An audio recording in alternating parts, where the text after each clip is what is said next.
करल मैनपुरी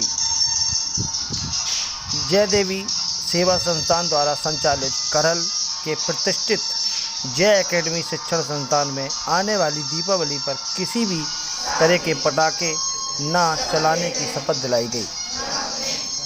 जय एकेडमी शिक्षण संस्थान के अध्यक्ष संतोष के चौधरी ने सभी छात्र छात्राओं को शपथ दिलाई और पटाखे आदि से होने वाले नुकसान के बारे में बताया।